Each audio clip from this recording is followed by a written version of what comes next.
Welcome to Mum Abroad's YouTube channel. I'm joined today by Ian Gibbs, a.k.a. the Learnability Man. He's a coach, author and speaker. He has a degree in astrophysics, a postgrad in education, an MBA, and has had a wide variety of other learning and teaching experiences. His talks on learnability, that's our ability to approach, absorb and apply new knowledge and skills, have informed and inspired thousands of people to become more effective students and lifelong learners. Originally from Sheffield in the UK, Ian moved to Barcelona in 1990. Hi, Ian. Hello, Jane. Thank you for joining me today. My pleasure. It's great to be here. Ian, who is the Learnability Man? So the Learnability Man is what I do. I really see myself as a messenger, trying to explain to people how the process of learning works in a way which is useful and can help people to dispel a few myths, to realize what their potentials are and how to achieve that. And once people realize that learning is a skill, and when I say skill, I'm talking about it's a collection of techniques. Although I've got a degree in astrophysics, none of this is rocket science. It's the simple, practical techniques that can make the world a difference, and that ironically we're not taught how to do at school.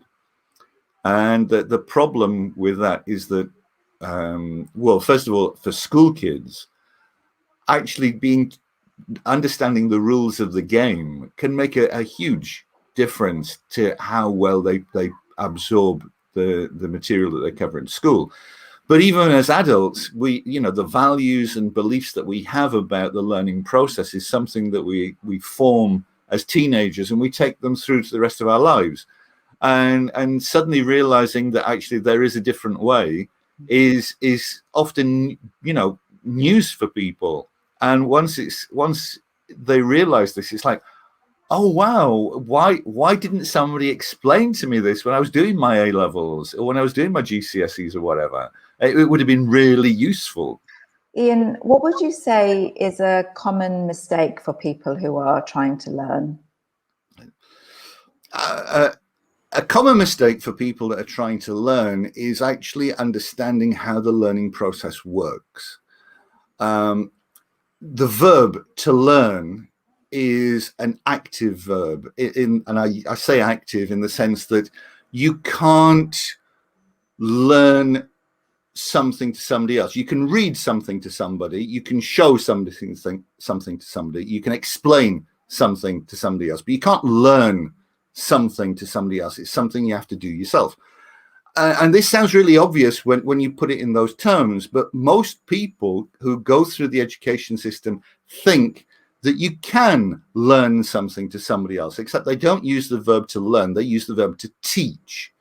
And they think that by having a teacher in a classroom at a particular slotted time means that you're going to learn from that experience.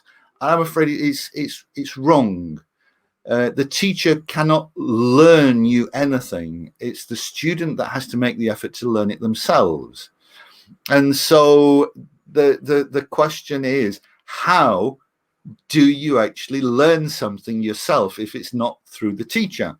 And well, then we enter into a whole Pandora's box of ideas. But it's this, is that you don't learn by osmosis.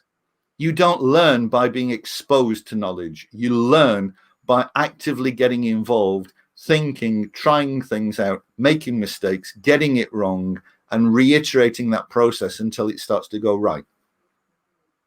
I notice sometimes with my children that they'll be doing something at home and then maybe watching a TV show or a YouTube channel or reading or somebody just says something and then they go, oh, Now I understand why Mrs. Smith said so-and-so in class today or last week. And so there obviously something is going in during those classes, but they need to experience something else to truly understand it.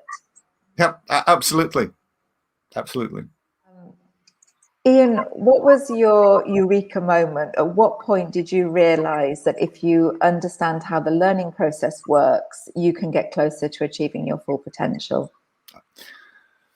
It was about 5 years ago. I was writing a book called Learning a Language, which was a book aimed at people who don't enjoy learning a language, who find it challenging. And I took all the tips and recommendations from other experts and processed them up in a way which worked for me. And what I realized is that all of these different learning techniques that help people learn a language better can also be used for pretty much anything else.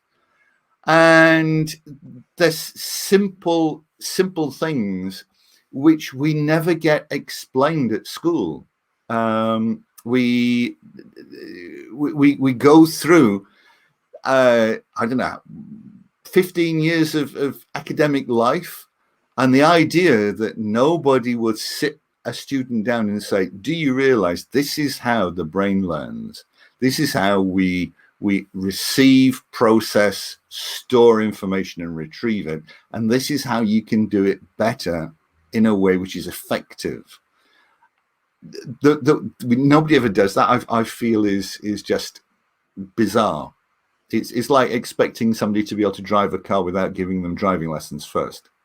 So after your light bulb moment, when did you decide to put into practice that you could teach and coach others in this method?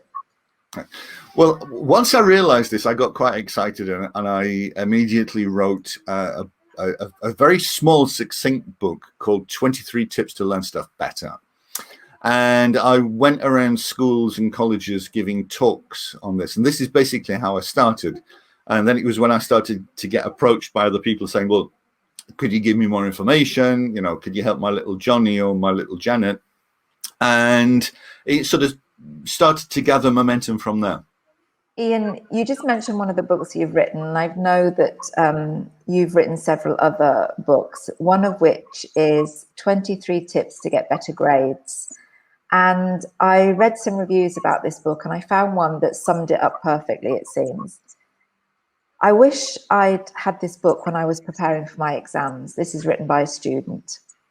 I sat down ready to revise, only to realize I had no idea how to do it or where to start.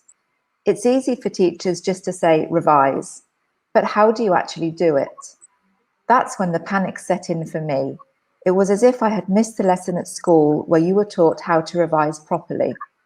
I imagined all my classmates at home revising, making copious amounts of notes whilst I sat there not having a clue what I was supposed to be doing. This book would have solved that. And as I read that, it reminded me of a conversation that I'd had with my son, who's fairly intelligent, normally doesn't have a problem with exams, but he said to me, although I'm intelligent, Mum, nobody's actually taught me how to revise. How do I prepare myself for an exam? Intelligence isn't enough, is it, when it comes to exam preparation? In your opinion, do you think that this should be part of the school curriculum, how to revise? Absolutely, but more than that, I think that every school should have on their syllabus learning skills. It's not difficult, and it doesn't take up a whole term. In a few classes can really make the difference to a child. Once a student realizes what is time wasting and what is effective learning, they have the choice, and they can put them into effect. And it's a snowball process. The more you start to do it, the better you get, which means you get more confidence, which means you go to school with a different attitude, and you suddenly find yourself being an intelligent student. I've had students who have been for instance, complete failures at school. They felt completely lost. They don't know what they're doing. And just a couple of months ago, before this summer, one of my students passed all their exams, every single one. And it's not so much because of what I do, it's because of what they have learnt to do, of how to study, how to learn, how to get it all in their head, and how not to waste their time thinking that by exposing yourself to knowledge, then that is somehow learning, which it isn't. You teach mainly adolescents and adults. What would you say are the most common learning strategies that you would work on with adolescents in particular? Right. Well, first of all, Jane, if I could point out that mostly I do work with adolescents. Primary school kids simply don't appreciate the importance of how academic learning works. And although you can do stuff with primary kids, it's really the pressure that secondary school kids get on them, or university students or IB students.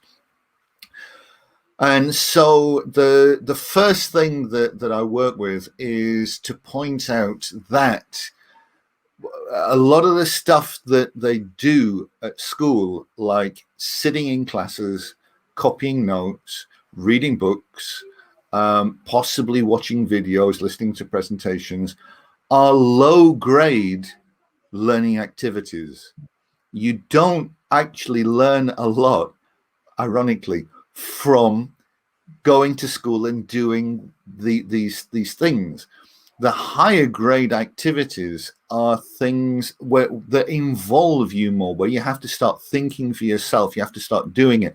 And although these activities are done to an extent at school, most of school is really just following instructions and doing what you're told, which really, by definition, means that you have to stop thinking. Learning to understand what the learning process involves, which I use my golden law of learning, which is that all deliberate learning requires specific, effortful repetition. And the problem that most students have with this is the word effortful.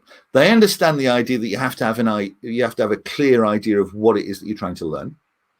And they more or less understand the idea that you have to repeat it in order to get it. But the problem is the effort, and our attitude, in fact, even as adults, is if we come across something that we find difficult, that we can't do, our knee-jerk reaction is to say, whoa, this is too difficult for me. I'm not a linguist. I'm not a mathematician. And to try and find some way of justifying why we can't do it. Whereas learning, the whole point of learning, if you're doing it effectively, is to try to do stuff which is a challenge. I use Olympic athletes as an example. Olympic athletes become great, the best in the world, by trying to do stuff that they find really, really difficult, and pushing them and pushing them and pushing themselves until they get there. And this idea of, I can't do mathematics because I'm not very good at it is great. You're not very good at it, so that there's the learning opportunity there. But students tend to try to self-justify why they fail, rather than embracing failure as an integral part of the learning process. When parents approach you to work with their teenagers, for example, can you give some examples of why they would come to you, or what they're hoping to achieve by working with you? Well, it's basically the sensation that the child has more potential than they're realizing. That they're either a bright student who just for some reason isn't getting the grades, or that they're a student who makes the effort but doesn't get there. And I would say 10 times out of 10, the reason why they're not getting up the ladder is because the effort that they're making is aimed in the wrong direction. It's like trying to paint. It's the difference between trying to paint your room with a paint roller or with a toothbrush. You know, if you're trying to paint your room with a toothbrush, it doesn't matter how organized you are with your time or how much effort you put in, you're still going to go really, really slowly.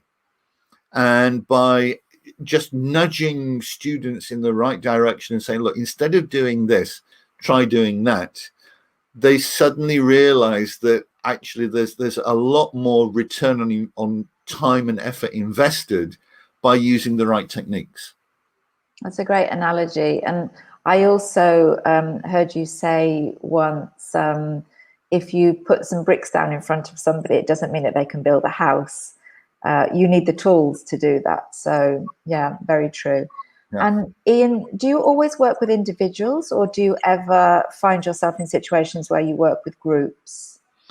I'm happy to work with whatever it is that the parents or the students require. Actually, working one-to-one is a disadvantage for the student, because part of what I do is one of the techniques that I use is vocalization, where when a student explains to somebody else what it is they're trying to learn, it helps them to absorb it and mentally process it themselves. You know, this isn't just an idea. This is one of the proven facts that cognitive psychologists have been pointing out for the last 30 years, that, you know, you when you teach something to somebody else, then you learn it better yourself. And so I prefer to work with students and a parent, so that the parent can support the student, or just on one occasion so far, I've worked with more than one student together. You're obviously passionate about the subject, Ian. What is it that you love about your work? Well, where do I start? First of all, the majority of the work that I do at the moment is giving talks and presentations in schools and colleges around Catalonia, and more I'm doing online stuff as well. And just being able to communicate this message and put it out there is something which for me is really important, that I really love doing. But also, you know, I have to accept that when I do the coaching sessions, the first few sessions are treated as if I was a teacher, really, like a private tutor. And then at some point there is an aha moment. It's when it clicks and suddenly you see this little light turn on inside the student, and they start to get it. And that's really great. That's what you makes you think, oh yeah, this is why I'm doing it. You make the difference. You make that light bulb moment is priceless, isn't it? Absolutely. And it's a life-changing thing. It really is. You can have students who are mediocre, really, and suddenly when they realize that, you know, when they realize the rules of the game, they can suddenly become top of the class. It really is. It's like becoming more intelligent overnight. And like you said, that's life-changing for most people. Yeah. And it's not only a skill. As we mentioned the business about exams before, and this is one of my bugbears, that learning is not an academic skill. Learning is something for life. It's not just to get exams. It's a skill which everybody needs till the grave. Really, we in today's world, where, you know, so much stuff is happening every year. The ability to be able to get hold of these new ideas and new things that are happening around us and say, right, I don't understand this, but rather than saying it's beyond me, having a positive mental attitude of saying, right, I'm going to take this on. It's difficult, it's frustrating, and I'm making mistakes and getting it wrong, but that's how learning works. And once you can accept that and you know how to handle it, then you can suddenly dominate almost any situation. True. Okay, Ian, you're based in Barcelona, as we mentioned at the beginning, but you also work online. You Yep. have a website, which we're going to put at the bottom of the screen now. That's www.iangibbs.me. And anybody that's interested can go there, find out more about your services and find your contact details as well. Okay, so thank you very much for joining me today, Ian. Jane, it's been a pleasure. Thank you very much for your time.